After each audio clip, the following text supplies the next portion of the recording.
Assalamualaikum warahmatullahi wabarakatuh. Kami dari kelompok 2 BUS 1 dengan dosen pembimbing lapangan Bapak Ahmad Haris yang beranggotakan yang pertama Muhammad Lutfi Maulid, Muhammad Wildan Zaki, Muhammad Arif Novianto, Satrio Jahrob, Rizky Anandari, Taufikur Rahman, Rizky Miftahul Huda, Citra Kia Mustika, Agnia Makrifatul, Elvi Bunga, Tania Halimazia, Siti Nikmah, Clara Wahyu, Harisa Aisyah Putri, Devi Sofia Ningsih, dan Febi Aliftia. Di sini kami akan mempresentasikan hasil diskusi dari kelompok kami yang berisi tentang KKL, Kuliah Kerja Lapangan. Lokananta adalah perusahaan rekaman musik milik negara yang berlokasi di Solo, Jawa Tengah, dan merupakan unit dari Percetakan Negara Republik Indonesia. Diberi label Lokananta yang kurang lebih berarti seperangkat gamelan surgawi dalam pewayangan Jawa yang dapat berbunyi sendiri dengan merdu. Kunjungan pertama kita pada hari Senin tanggal 7 Maret 2022 yaitu di Museum Lokananta. Sejarah Lokananta ini didirikan pada tanggal 29 Oktober 1956 dengan nama Pabrik Piringan Hitam Lokananta, Jawatan Radio Kementerian Penerangan Republik Indonesia atas inisiatif R. Maladi. Fungsi utamanya saat itu adalah sebagai unit pelaksana Departemen Penerangan RI untuk duplikasi materi siaran RRI. Pada tahun 72, produksi audio Lokananta beralih dari piringan hitam ke kaset pita. Tahun 83, Lokananta juga pernah mempunyai unit produksi penggandaan film dalam format pita magnetik atau Betamax dan VHS. Lokananta sejak 2004 menjadi salah satu cabang dari Perum Percetakan Negara RI. Sebagian lagu-lagu Lokananta kini bisa diakses via Joox, Spotify, Deezer, YouTube, dan lain-lain. Lokananta menyimpan ribuan lagu-lagu daerah dari seluruh Indonesia dan lagu-lagu pop lama, termasuk diantaranya lagu-lagu keroncong. Selain itu, Lokananta mempunyai koleksi tidak kurang dari 53.000 keping piringan hitam dan 5.670 master rekaman daerah. Bahkan rekaman pidato-pidato Presiden Soekarno juga master proklamasi.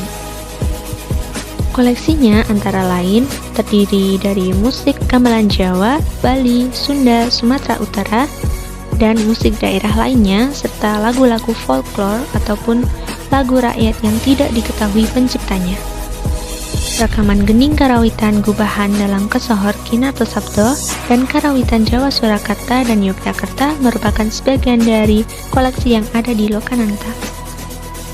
Tersimpan juga master lagu berisi lagu-lagu dari penyanyi legendaris seperti Gesang, Waljina, Titik Puspa, Bing Slamet, Bubi Chen, dan Sam Saimun.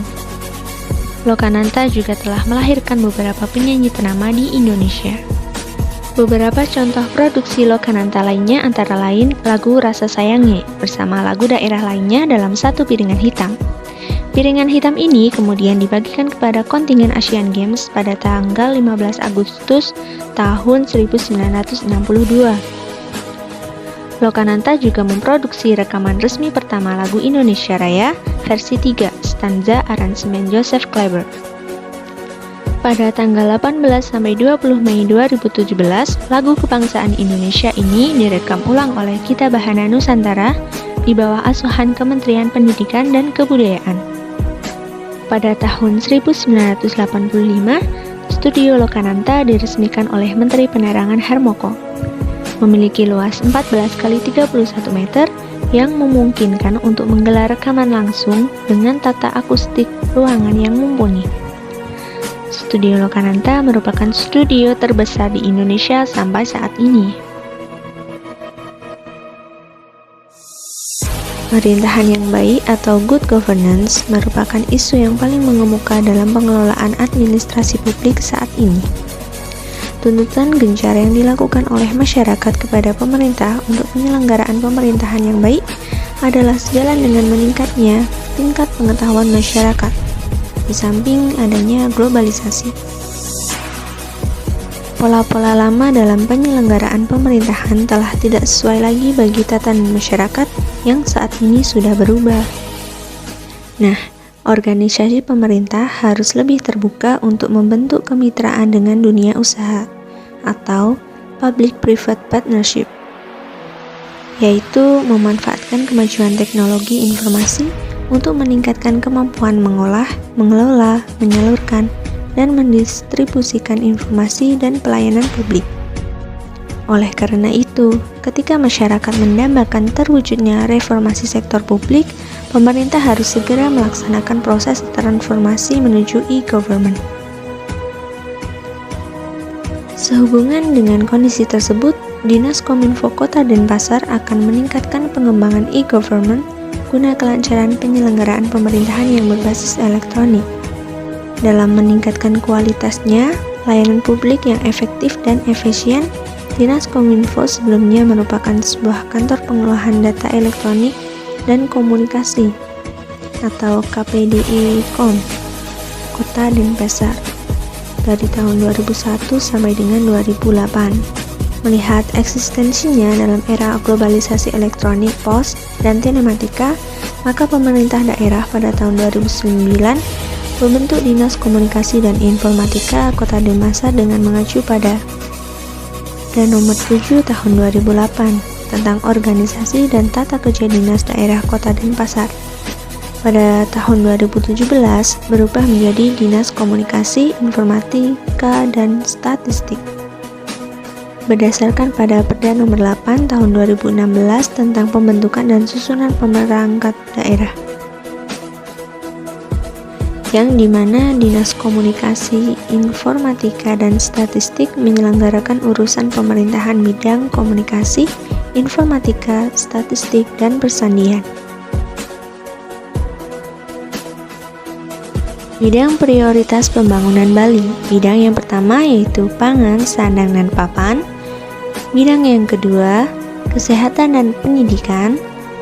Bidang yang ketiga, jaminan sosial dan ketenagakerjaan.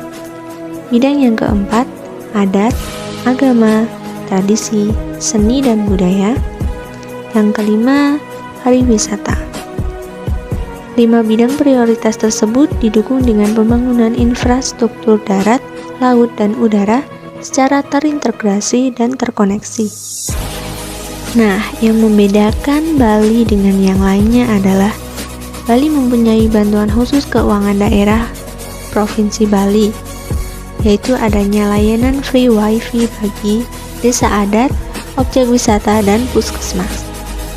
Layanan free wifi ini untuk mendorong terpenuhinya penyediaan infrastruktur dasar berupa jaringan fiber optik hingga ke pelosok wilayah di Provinsi Bali untuk meningkatkan pembangunan infrastruktur terintegrasi serta terkonektivitas antar wilayah.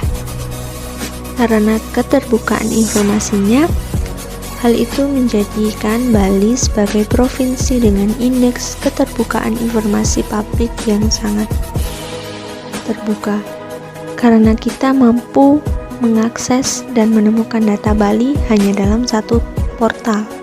Hal itu menjadikan pemerintah Provinsi Bali mempunyai berbagai anugerah dan penghargaan.